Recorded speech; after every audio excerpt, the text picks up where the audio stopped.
السلام علیکم ورحمۃ اللہ وبرکاتہ۔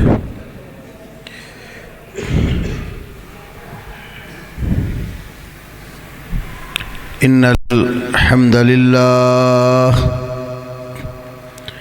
نحمده ونستعینه ونستغفره ونعوذ باللہ من شرور انفسنا ومن سیئات اعمالنا من يهده الله فلا مضل له ومن يضلل فلا هادي له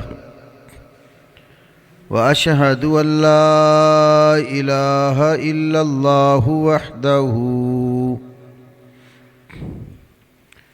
وحده لا شريك له وأشهد أن محمدًا عبده ورسوله أما بعد فأعوذ بالله السميع العليم من الشيطان الرجيم من همزه ونفخه ونفثه بسم الله الرحمن الرحيم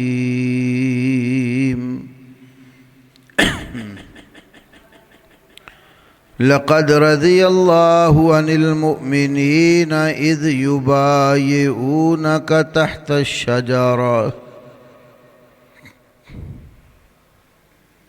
فعلم ما في قلوبهم فأنزل السكينة عليهم وأثابهم فتحا قريبا ومغانم كثيرة يأخذونها وكان الله عزيزا حكيما وقال النبي صلى الله عليه وسلم ألا أستحيي من رجل تستحيي منه الملائكة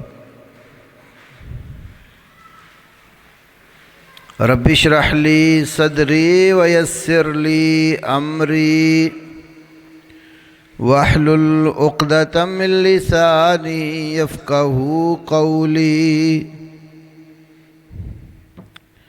اللهم صل على محمد وعلى آل محمد كما صليت على إبراهيم وعلى آل إبراهيم إنك حميد مجيد اللهم بارك على محمد وعلى آل محمد كما باركت على إبراهيم وعلى آل إبراهيم إنك حميد مجيد۔ اللہ رب العالمین نے قرآن مجید میں 26ویں پارے میں سورۃ الفتح کی 18 اور 19 نمبر آیت کریمہ میں ارشاد فرمایا، بلا شبہ یقیناً اللہ ان ایمان والوں سے راضی ہو گیا، خوش ہو گیا جب وہ درخت کے نیچے آپ کے ساتھ بیعت کر رہے تھے۔ جو کچھ ان کے دلوں میں تھا اللہ رب العالمین کو وہ معلوم ہے، تو اللہ تعالیٰ نے ان کے اوپر اطمینان اور سکون نازل کر دیا اور ان کو قریب میں ہی بڑی فتح سے نواز دیا۔ اور ایسی بہت ساری غنیمتیں جنہیں وہ حاصل کریں گے، اور اللہ رب العالمین ہمیشہ سے ہر چیز پر غالب کمال حکمتوں والا ہے۔ اللہ نے ہمارے نبی محمد صلی اللہ علیہ وسلم کے لیے جس پاک باز گروہ کا انتخاب فرمایا اور جو جان نثار عطا کیے، ان جیسے نفوس قدسیہ کسی نبی کی امت میں نہیں آئے۔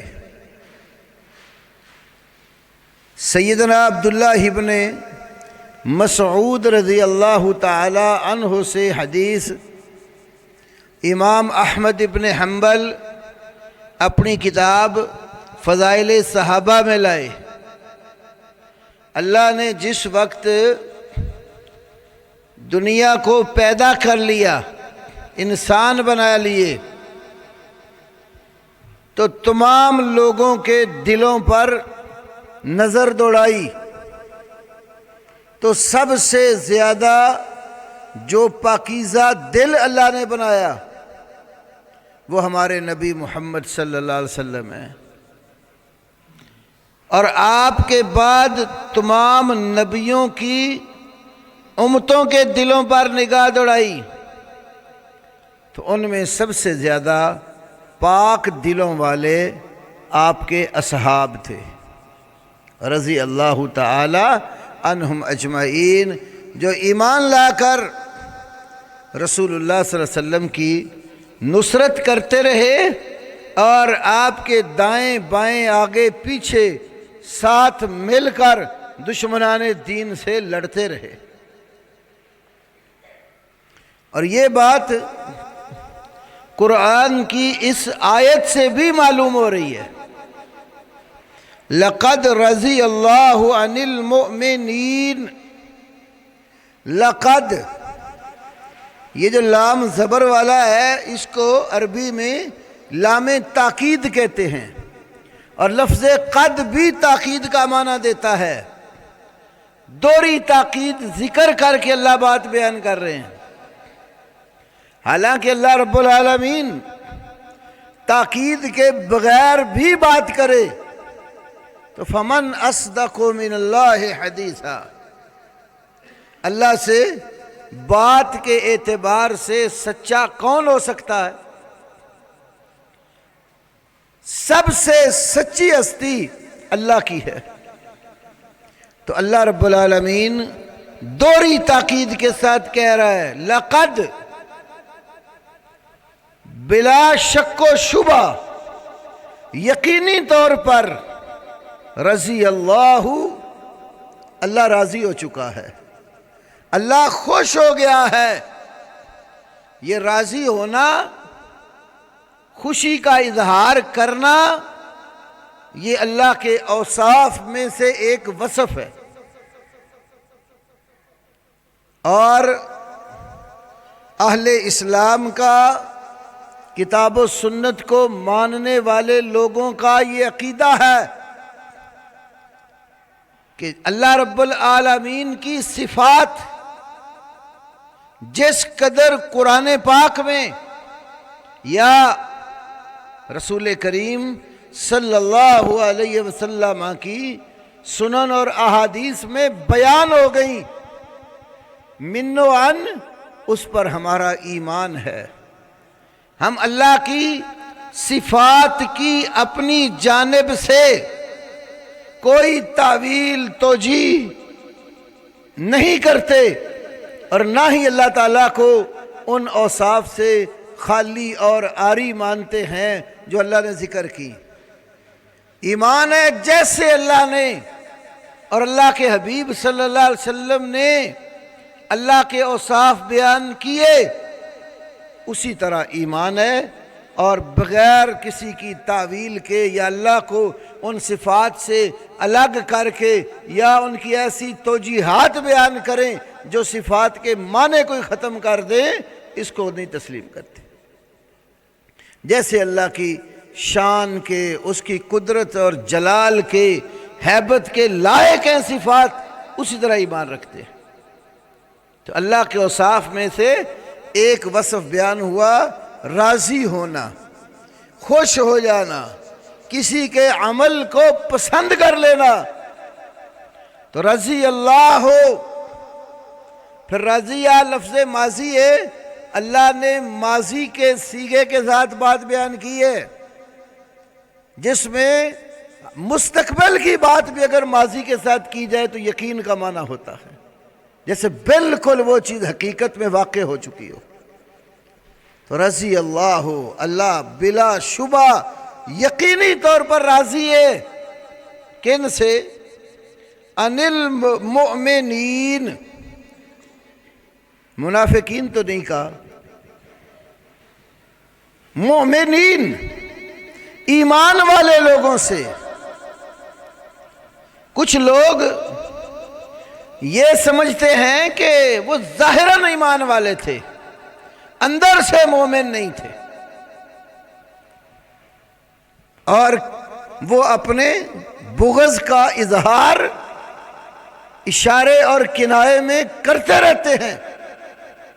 لیکن آپ اللہ کے قرآن پہ غور کرو، المؤمنین ایمان والے، کب؟ اذ یبایعونک تحت الشجرہ، جب کہ وہ درخت کے نیچے آپ کی بیعت کر رہے تھے۔ تاریخ کی جن کتابوں میں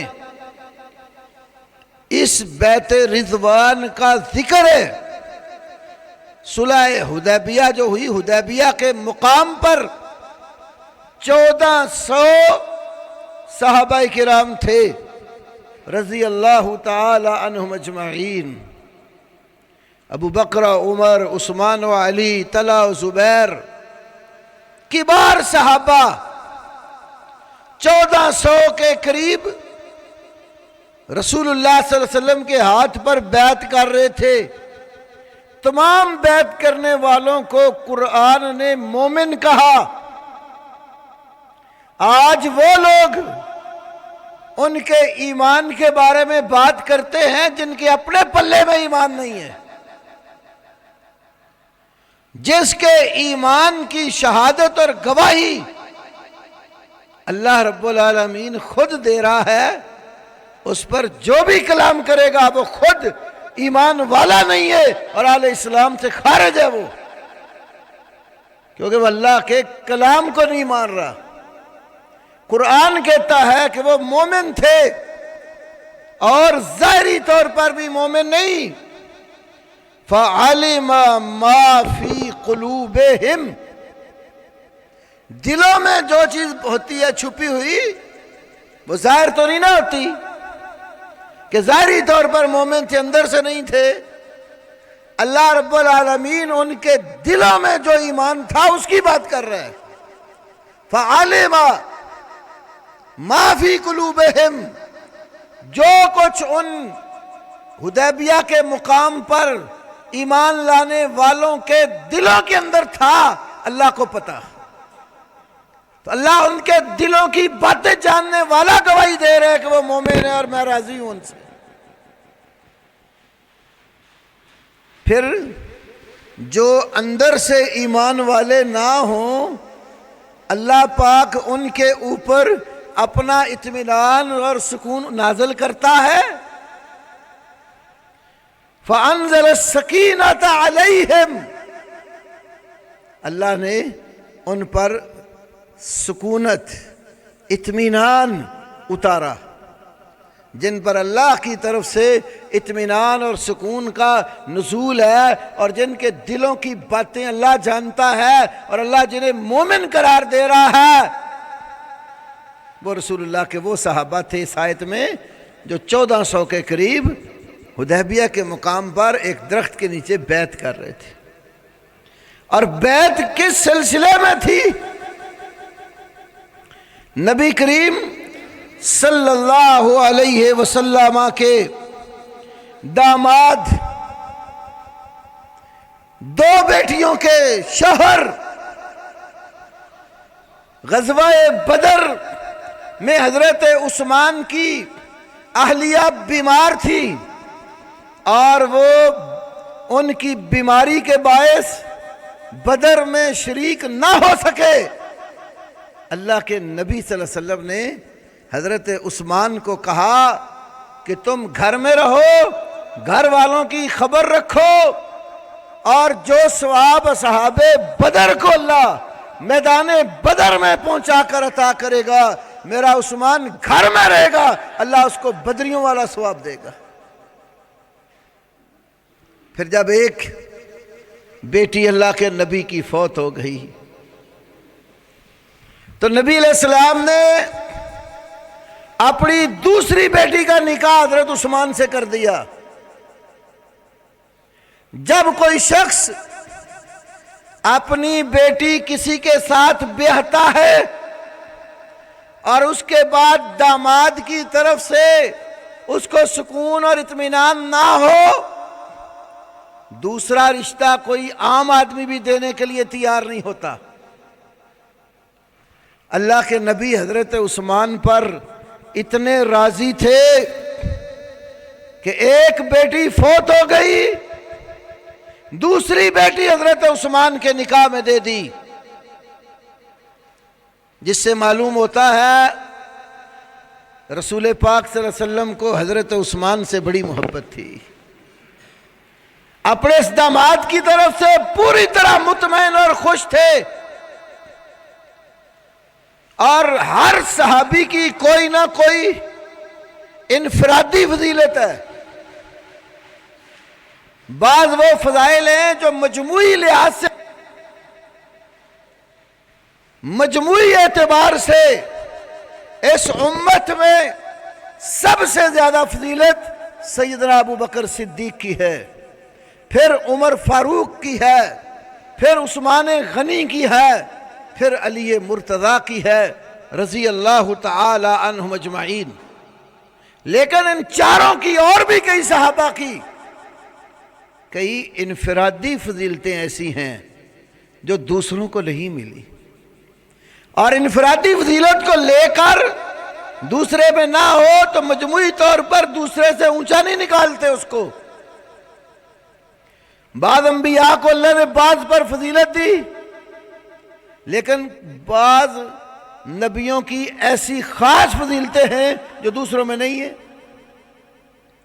تو انفرادی فضائل میں حضرت عثمان کو یہ فضیلت ایسی ملی ہے، پوری کائنات میں کوئی ایسا شخص نہیں ہے جس کے نکاح میں یکے بعد دیگرے پیغمبر کی دو بیٹیاں ہوں۔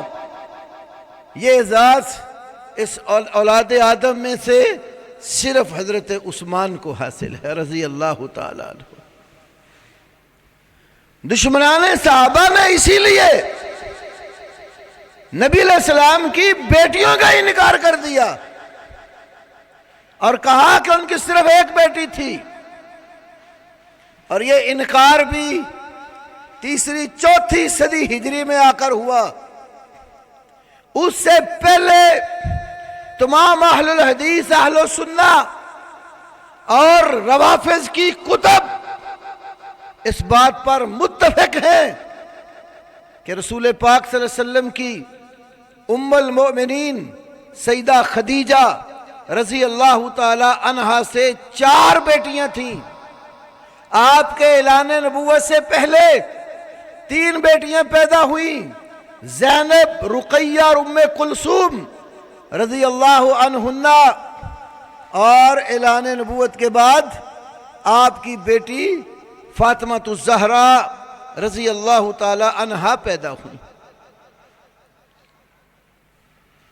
دشمنان صحابہ کی کتابوں میں سے ان کی رجال کی کتاب تنقیح المقال، عبداللہ مامکانی کی کتاب، اس نے ذکر کیا ہے کہ فریقین کی کتابیں اس بات سے بھری پڑی ہیں کہ رسول اللہ صلی اللہ علیہ وسلم کی سیدہ خدیجہ سے 4 بیٹیاں ہوئیں۔ ابو القاسم کوفی نامی ایک شخص نے آ کر خلفائے راشدین کے خلاف کتاب لکھی، وہ میرے پاس یہاں مکتبے میں موجود ہے، الاستغاثہ فی بدع الثلاثہ۔ علیاذ باللہ پہلے تینوں صحابہ کو، خلفائے راشدین کو بدعتی قرار دے رہا ہے اور رسول اللہ کی بیٹیوں کا بھی انکار کر رہا ہے۔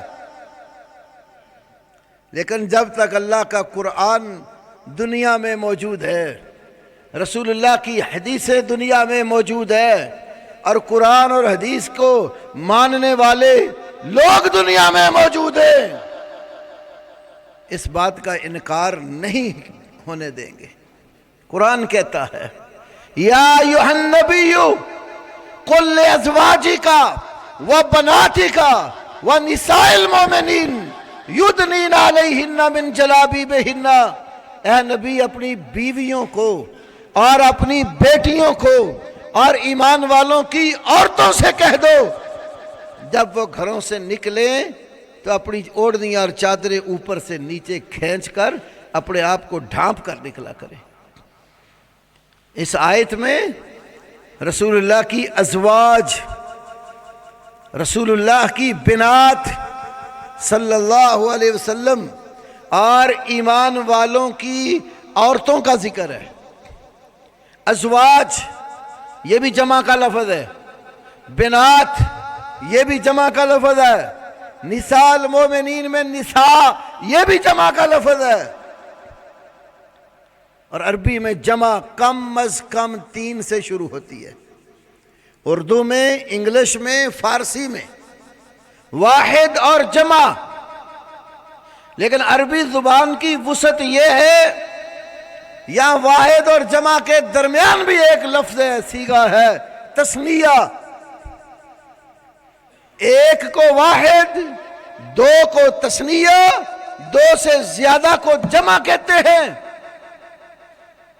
تو قرآن بتا رہا ہے کہ کم از کم 3 بیویاں، زیادہ کی تو حد نہیں نہ بتائی یہاں، اور کم از کم 3 بیٹیاں۔ تو ایک کا دعویٰ کرنے والے کیسے کہہ سکتے ہیں کہ صرف ایک ہے؟ کئی کہتے ہیں جی یہ جمع کا صیغہ تعظیم کے لیے بولا گیا ہے۔ وہ تو تعظیم وہاں ہوتی ہے جہاں پر مخاطب آدمی، کلام کرنے والا بندہ، متکلم بات کرتے وقت جمع کی بات کرتا ہے، ہم نے یہ کیا، ہم نے وہ کیا، بات کرنے والا اکیلا ہوتا ہے، وہ متکلم کے لیے ہے۔ اور اگر جمع کے صیغے سے ایک ہی مراد لیں تو آگے نساء المومنین میں کیا معنی کرو گے؟ تمام مومنوں کی ایک ہی بیوی ہے، نساء بھی تو جمع ہے۔ کئی کہتے ہیں جی اس سے مراد امت کی بیٹیاں ہیں، تو امت کی جتنی بیٹیاں نبی ان کے لیے بمنزلہ باپ کے ہوتا ہے، یہ تعویل بھی نہیں ہو سکتی۔ اس لیے امت کی مومنوں کی عورتوں کا الگ ذکر کیا، نساء المومنین۔ اگر الگ ذکر نہ کیا ہوتا شاید تعویل آپ کی چل جاتی، لیکن یہاں پر نبی کی بیٹیوں کو علیحدہ بیان کیے اور ایمان والوں کی بیویوں کو الگ ذکر کیا ہے، اور دونوں گھروں کی کتابوں میں اس بات کا ذکر ہے کہ آپ کے اعلان نبوت سے پہلے سیدہ خدیجہ سے 3 بیٹیاں اور اعلان نبوت کے بعد 4تھی بیٹی پیدا ہوئی۔ جس طرح ہمارے ہاں حدیث کی کتابوں میں سے سب سے زیادہ مقام امام بخاری کی صحیح کو دیا جاتا ہے، اور ان کے ہاں کتابوں میں سب سے زیادہ مقام اصول کافی کو دیا جاتا ہے، اور اصول کافی پر ان کے 12ویں امام کی مہر لگی ہوئی ہے، کیونکہ اس کے مقدمہ میں لکھا ہے۔ باقر مجلسی نے بھی بہار الانوار میں ذکر کیا ہے، محمد بن یعقوب کلینی نے یہ کتاب لکھ کر وہ جو 12واں غائب ہو گیا اس پر غار میں پیش کی، اور اس نے پڑھ کر کہا کہ یہ ہمارے شیعہ حضرات کے لیے کافی ہے، اس لیے اس کتاب کا نام رکھا الکافی۔ اس کے 2 حصے ہیں، ایک کا نام ہے الاصول من الکافی، دوسرے کا نام ہے الفروع من الکافی. ٹوٹل 8 جلدیں ہیں، 2 اصول کی ہیں، 6 فروع کی ہیں. وہ جو اصول والی کتاب ہے، بنیاد اور عقیدے والی کتاب ہے، اس میں رسول اللہ صلی اللہ علیہ وسلم کے حالات میں لکھا ہے کہ نبی پاک کی بی بی خدیجہ سے 4 بیٹیاں پیدا ہوئیں. تو اس لیے انکار لوگ کرتے ہیں صحابہ سے دشمنی کی وجہ سے. تو یہ فضیلت تو اللہ تعالیٰ نے حضرت عثمان کو دی ہے. اور ان کے ایک اور بڑی معتبر کتاب ہے جس میں حضرت علی کے خطبات ہیں، ان کے بقول نہج البلاغہ. نہج البلاغہ میں بھی یہ بات موجود ہے. حضرت علی نے حضرت عثمان سے کہا، عثمان قد نلتا من سحرہی ما لم ینالا، تجھے رسول پاک کی دامادی کا وہ شرف حاصل ہے جو ابو بکر اور عمر کو حاصل نہیں ہے. یہ حضرت علی اب خود بیان کر رہے تو عثمان کو مخاطب ہو کر کہہ رہے نہج البلاغہ کے مطابق کہ علی قد نلتا من سحرہی، علی کہتے عثمان تجھے رسول اللہ کی دامادی کا شرف حاصل ہے، ما لم ینالا، جو تجھ سے پہلے دونوں خلفاء کو حاصل نہ تھا. تو حضرت عثمان وہ شخصیت ہے جن کو اللہ نے بہت بڑا شرف دیا. تو یہاں پر بھی حدیبیہ کا مقام جب تھا، مکے کے کفار نے پابندی لگا دی کہ مسلمان کعبے میں مکے میں داخل نہیں ہوں گے. تو اللہ کے نبی صلی اللہ علیہ وسلم نے کفار مکہ کی طرف جس شخصیت کو اپنا سفیر بنا کر بھیجا، سفیر ہمیشہ اس شخص کو بنا کر بھیجا جاتا ہے جو بھیجنے والے کا قابل اعتماد ہوتا ہے، جس پر اس کو مکمل طور پر اعتماد اور بھروسہ ہوتا ہے کہ اس کو میں جس کام کے لیے بھیج رہا ہوں پوری امانت اور دیانت کے ساتھ یہ کام کرے گا. تو اللہ کے نبی نے اور کسی کو سفیر نہیں بنایا. یہ بھی ان کی منقبت اور شان ہے کہ اللہ تعالیٰ نے جو انتخاب کروایا آپ کے صحابہ سے سفارت کے لیے، وہ حضرت عثمان تھے. اور حضرت عثمان سفیر بن کر جب گئے، مکے کے کافروں سے بات کی کہ میں اللہ کے نبی کی طرف سے سفیر بن کر آیا ہوں، ہمارا تمہارے ساتھ جنگ کرنے کا اور لڑائی لڑنے کا کوئی پروگرام نہیں ہے، ہم تو طواف کعبہ کے لیے، عمرے کے لیے، مکے کی بیت اللہ کی زیارت کے لیے آ رہے ہیں. تو انہوں نے کہا عثمان تم اگر اکیلے طواف کرنا چاہتے ہو کر لو، تمہارے نبی کو اور اس کے ساتھیوں کو آنے کی اجازت نہیں دیں گے. اور ان حالات میں ایک افواہ پھیلا دی گئی کہ حضرت عثمان کو مکے والوں نے شہید کر دیا ہے. جب نبی صلی اللہ علیہ وسلم تک اس افواہ کی خبر پہنچی، آپ نے اپنے وہ جو 1400 کے قریب صحابہ تھے ان کو اکٹھا کر لیا اور کہا کہ ہم اتنی دیر تک واپس نہیں جائیں گے جب تک حضرت عثمان کے خون کا بدلہ نہیں لے لیں گے. اور اپنا ہاتھ آگے بڑھایا، بایاں اور دایاں اوپر رکھ کر کہا یہ میرا ہاتھ ہے اور یہ عثمان کا ہاتھ ہے، اور اس کے اوپر ہاتھ رکھ کر تم بھی بیعت کرو. نبی پاک نے حضرت عثمان کے ہاتھ کو اپنے ہاتھ سے تشبیہ دی. یہ بھی بہت بڑا مقام ہے. اور پھر 1400 اصحاب نے آپ کے ہاتھ پہ ہاتھ رکھ کر باری باری بیعت کی. تو اللہ کہہ رہے اذ یبایعونک تحت الشجرہ، جب وہ درخت کے نیچے آپ کے ساتھ بیعت کر رہے تھے، انہیں اللہ رب العالمین کی رضامندی حاصل ہو گئی اور اللہ نے ان پر اپنا سکون اور اطمینان نازل کر دیا، اور پھر قریب میں ہی اللہ نے ان کو فتح سے بھی نواز دیا. تو حضرت عثمان نبی صلی اللہ علیہ وسلم کے صحابہ میں سے اپنا ایک الگ مقام اور مرتبہ رکھنے والے ہیں. سیدنا ابو بکر صدیق کے حوالے سے میں نے ایک خطبے میں آپ کو ایک حدیث عرض کی تھی، اور لگتا ہے خطبہ حدیث سے کہ یہ 3 دفعہ کا واقعہ ہے مختلف جگہوں پر۔ مکہ میں سبیر نامی ایک پہاڑ ہے، اس پر بھی یہ واقعہ ہوا۔ دوسرا پہاڑ جدھر غار حرا ہے، آج کل لوگ اس کو جبل نور کہتے ہیں، وہ، اور تیسرا مدینے میں احد پہاڑ۔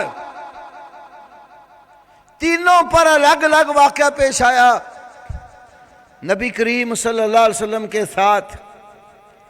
سیدنا ابو بکر صدیق، سیدنا عمر فاروق اور سیدنا عثمان ابن عفان رضی اللہ تعالی عنہما تھے، عنہم اجمعین تھے۔ سبیر کے متعلق بھی یہ ہے کہ وہ حرکت کرنے لگا۔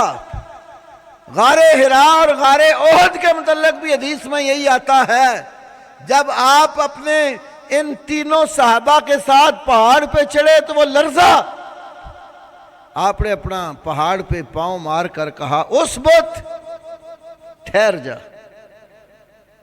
ان علیک نبی و صدیق و شہیدان، ٹھہر جا، تیرے اوپر اللہ کا ایک نبی، ایک صدیق اور 2 شہید کھڑے ہیں۔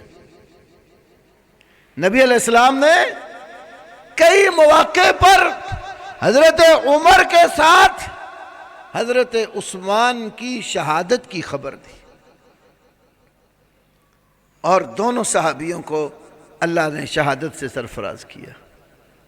حضرت عمر بھی اپنی دعا میں کہا کرتے تھے، صحیح بخاری میں ہے، اللہم ارزقنی شہادتا فی سبیلک واجعل موتی فی بلد رسولک، اے اللہ مجھے اپنی راہ میں شہادت کی موت عطا فرما، اور میری موت تیرے رسول کے شہر مدینہ میں ہو۔ اللہ نے ان کی دعا قبول فرمائی، اور نماز پڑھانے کی حالت میں ایک مجوسی نے حملہ کیا۔ آج جس مجوسی کے نام کا دربار بھی ایران میں موجود ہے، وہ ابو لولو فیروز مجوسی نے حملہ کیا، اور جب وار کیا ان کے پیٹ کے اوپر لگا، پھر وہ پکڑا گیا تو حضرت عمر بستر مرگ پہ لیٹے تھے، دوا پلائی جاتی تھی، وہ بھی انتڑیاں کٹی ہوئی تھی، باہر آ جاتی تھی، اور شہادت کی موت اللہ نے مدینہ تو رسول میں دی۔ اور قبر کی جگہ اللہ کے نبی کے گھر میں آپ کے ساتھ ام المومنین عائشہ صدیقہ کے حجرے میں عطا کی۔ اس کا تو انکار نہیں نا، تاریخی شہادتیں آج تینوں قبریں نبی علیہ السلام کی، حضرت ابو بکر صدیق کی اور حضرت عمر کی رضی اللہ تعالی عنہما، اللہ کے نبی کے ساتھ اس حجرہ مبارکہ میں موجود ہیں۔ کمال کی وفات تھی۔ ایک حدیث میں نے آپ کو سنائی تھی حضرت علی کے حوالے سے۔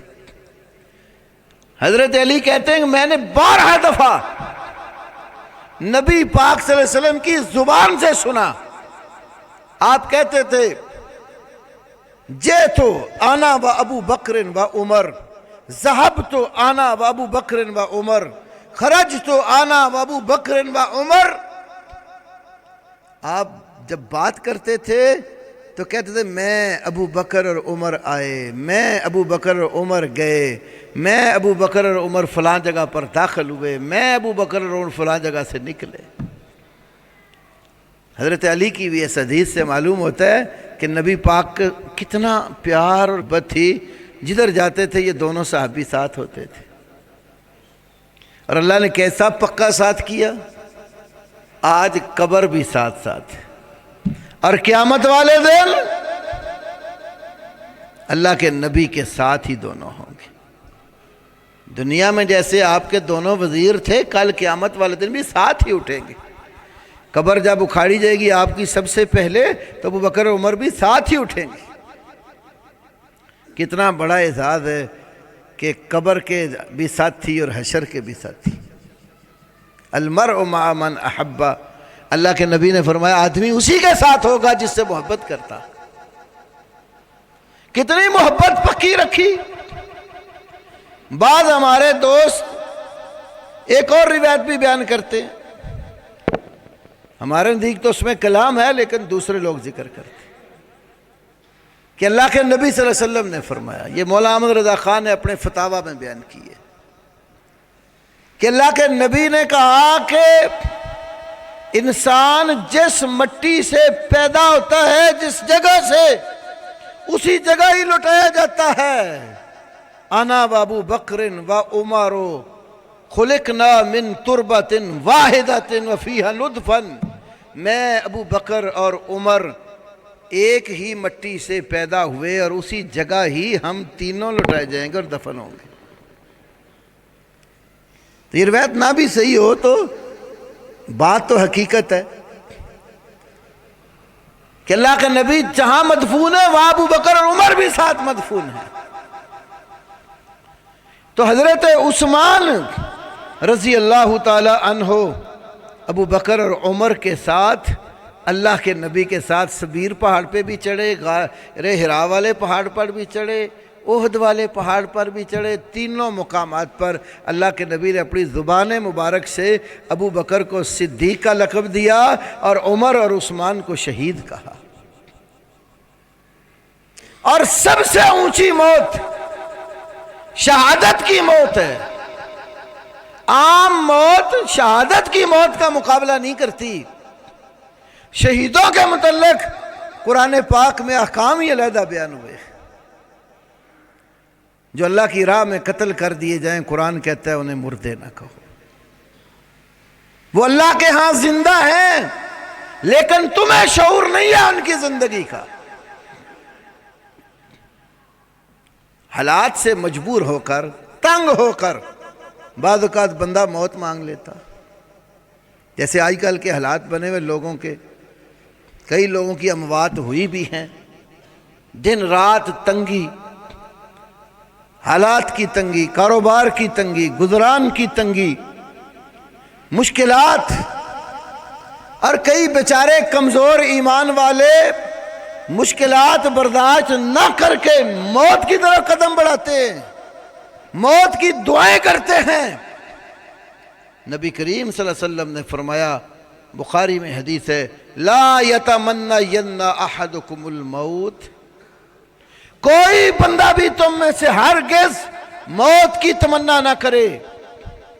اگر زیادہ ہی بیزار ہو تو اللہ سے یوں دعا کر لے، اللہم ان کانت الحیات خیرا لی فاحینی فاذا کانت الوفات خیرا لی فتوفنی۔ میرے اللہ، اگر میرے لیے زندہ رہنا بہتر ہو تو مجھے زندہ رکھ، اور جس وقت میرے لیے مرنا بہتر ہو اس وقت موت دینا۔ بہتری کی دعا سکھائی ہے لیکن ڈائریکٹ موت مانگنے سے روکا۔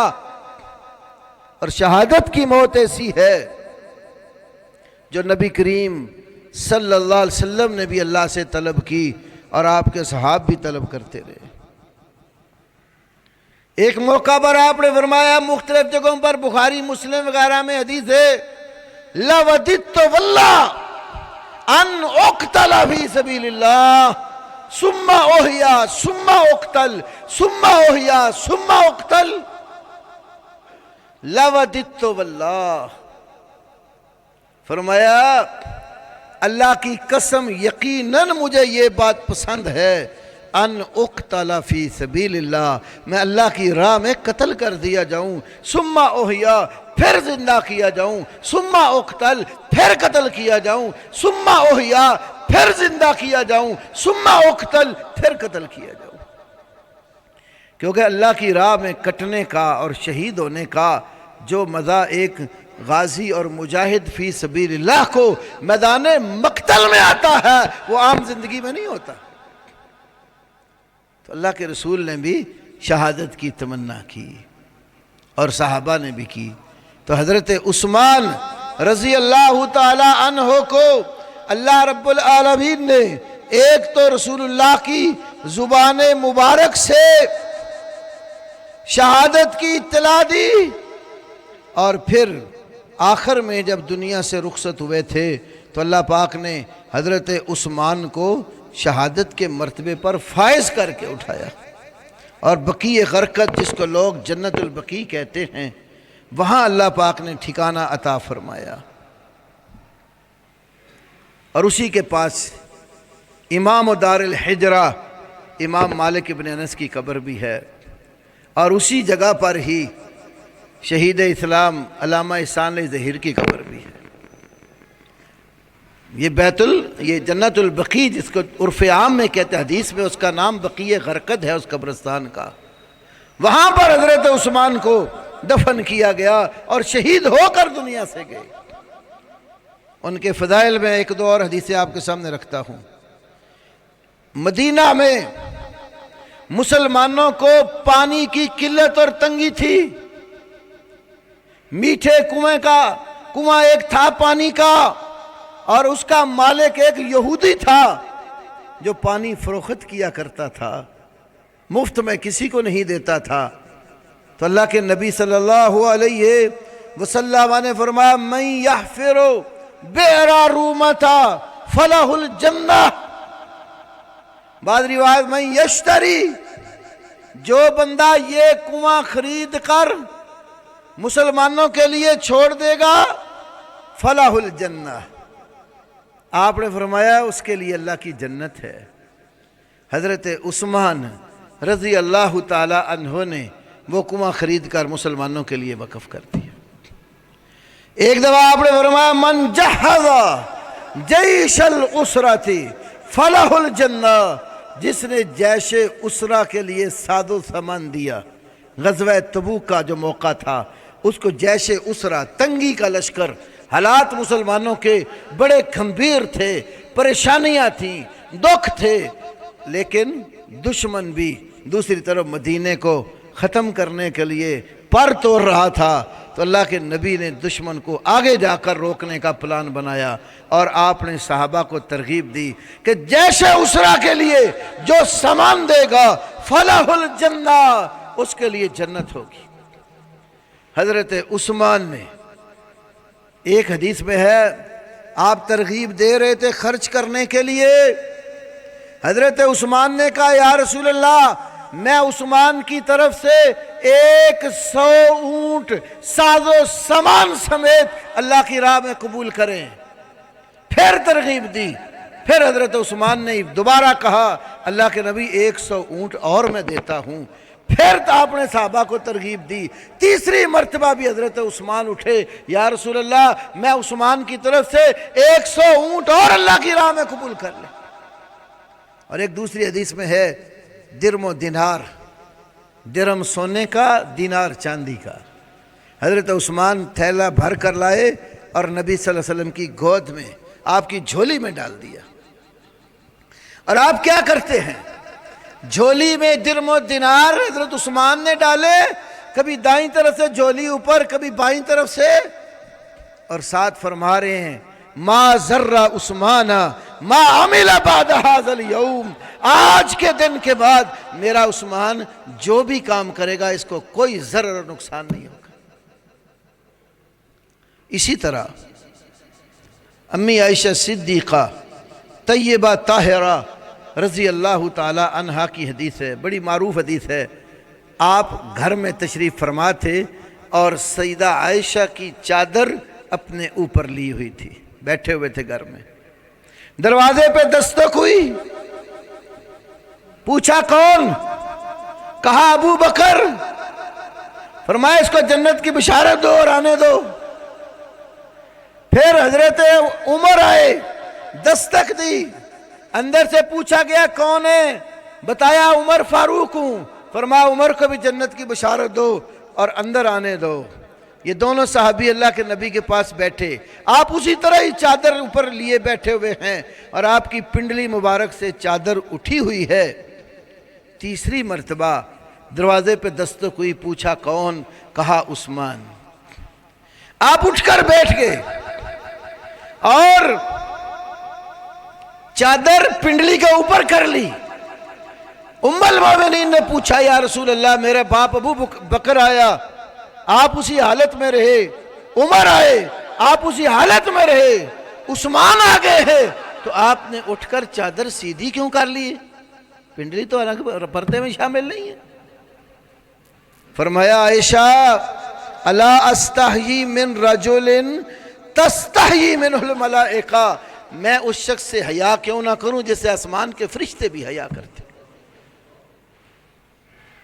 اسی طرح ایک دن اللہ کے نبی ایک باغ میں تھے، یہ ابو موسیٰ اشعری رضی اللہ تعالیٰ عنہ حدیث بیان کرتے ہیں، کہتے ہیں باغ 4 دیواری والا تھا اور آپ باغ میں داخل ہوئے اور مجھے حکم دیا کہ باغ کا دروازہ بند کر دو، اور اس باغ میں ایک کنواں تھا، آپ صلی اللہ علیہ وسلم اس کنویں کے اوپر منڈیر جو تھی بیٹھ گئے اور پاؤں پانی کے اندر کنویں میں کر لیے، تو دروازے پر باغ کے دروازے پر دستک ہوئی، فجاء رجل یستأذن، کوئی آدمی آیا اور اس نے اجازت مانگی، فرمایا اذن لہ وبشرہ بالجنہ، اس کو اجازت دے دے اور جنت کی بشارت بھی دے دے۔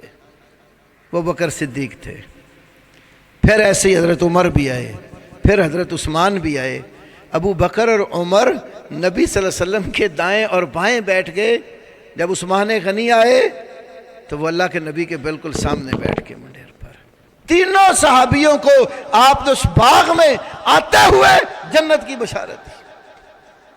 پتہ نہیں کتنے مقامات ہیں جن مقامات پر اللہ کے نبی نے ان تینوں خلفاء کو جنت کی خوشخبری سنائی ہے، جن کو رسول اللہ کی زبان سے جنت کی بشارت ملے، اور لوگ ان کے بارے میں کہیں وہ ظالم تھے، وہ غاصب تھے، انہوں نے اللہ کے نبی کی اولاد کو تنگ کیا، سوچا بھی نہیں جا سکتا۔ صدیق اکبر نے تو اپنے خطبے میں کہا لست تارکا شیئا ثناہ رسول اللہ صلی اللہ علیہ وسلم، میں کسی اس کام کو چھوڑنے والا نہیں ہوں جو اللہ کے رسول نے کیا، اور اگر میں اللہ اور اس کے رسول کی اطاعت کروں تو میری بات ماننا، اگر میں نافرمانی کروں تو مجھے پکڑ کے سیدھا کر دینا۔ اور صدیق اکبر نے ساری زندگی نبی صلی اللہ علیہ وسلم کی اطاعت میں گزاری ہے۔ تو جو اللہ کے نبی کی کوئی چھوٹی سی بات بھی چھوڑنے والا نہ ہو، اس کے بارے میں ایسی باتیں کہی جائیں، اور وہ صحاب جن کو قرآن مومن کہے ان کے بارے میں نازیبا کلمات کسی ایمان والے کے لیے تو جائز نہیں ہے، اور جس کے اندر سے ایمان رخصت ہو جاتا ہے وہ رسول پاک کے ساتھیوں پہ بولتا ہے، ورنہ میری اور آپ کی کیا حیثیت ہے ہم ان لوگوں کے بارے میں اپنی زبان کھولیں جن کی مدح سرائی میں رب کا قرآن بھرا ہوا۔ اپنے آپ کو تو ہم دیکھتے ہی نہیں کہ ہمارا کیا مقام ہے، کیا ہمارا منصب ہے، ہم جو دن رات کام کرتے ہیں وہ کیا ہے، ہمارا کردار کیا ہے۔ وہ لوگ جنہوں نے کبھی نماز بھی نہیں پڑھی، 10 دن سینہ کو بھی کرنے کو نجات کا ذریعہ بانے، وہ بات کریں ان کے بارے میں جنہوں نے کبھی تہجد بھی نہیں چھوڑی، جو اللہ کے نبی کی سنت کے مطابق فرائض کے سوا اشراق بھی پڑھتے ہیں، جو اللہ کے نبی کی سنت کو زندہ کرتے ہوئے کوئی دوست احباب بیمار ہوتا ہے اس کی بیمار پرسی میں بھی شامل ہیں، کوئی جو ہے نا غریب ہے اس کی غربت میں اس کی نصرت کرنے والے ہیں، کوئی شخص مسلمان فوت ہو جاتا ہے اس کے جنازے میں شامل ہے، فرضی روزوں کے سوا نفلی روزے بھی کثرت سے رکھتے ہیں، نیکیوں میں سب سے آگے نکلنے والے ہیں وہ، اور جنہیں کبھی نیکی نصیب ہی نہیں ہوئی وہ زبان کھولے، کتنے افسوس کی بات ہے۔ اسی لیے امام یحییٰ بن معین جو اہل سنہ اہل الحدیث کے جرح اور تعدیل کے مسلمہ بڑے امام ہیں، امام بخاری کے اساتذہ میں، امام احمد ابن حنبل کے ساتھیوں میں، انہوں نے اپنی تاریخ میں لکھا ہے من یشتم عثمانا او طلحتا او احدا من اصحابہ صلی اللہ علیہ وسلم، جو شخص حضرت عثمان پر تان و تشنیع کرے، حضرت طلحہ پر تان و تشنیع کرے، او احدا من اصحابہ، یا نبی پاک صلی اللہ علیہ وسلم کے صحابہ میں سے کسی ایک صحابی پر بھی تان کرے، دجال لا یکتب عنہ، وہ بندہ دجال ہے، اس سے کوئی ایک روایت بھی نہ لی جائے۔ فعلیہ لعنۃ اللہ والملائکۃ والناس اجمعین، کہتے ہیں اس پر اللہ کی، تمام فرشتوں کی اور تمام لوگوں کی لعنت ہو۔ من سب اصحابی فقولوا لعنت اللہ علیہ، رسول اللہ سے بھی یہ روایت منقول ہے، شیخ البانی صحیحہ میں لائے، جو میرے صحابہ کو گالیاں دے تو اس کو کہو کہ تجھ پر اللہ کی لعنت ہو۔ تو میرے بھائیوں، حضرت عثمان نبی صلی اللہ علیہ وسلم کے داماد، مسلمانوں کے تیسرے خلیفہ، بڑے ہی فضائل اور مناقب والے تھے۔ میں نے چند ایک چیزیں صرف ان کے حوالے سے آپ کے سامنے رکھی ہیں، ورنہ محدثین نے کتب احادیث میں فضائل اور مناقب صحابہ کے باب باندھ کر بے شمار ان کے فضائل نقل کیے۔ تو اللہ تعالی ہمیں نبی صلی اللہ علیہ وسلم کے صحابہ کی سچی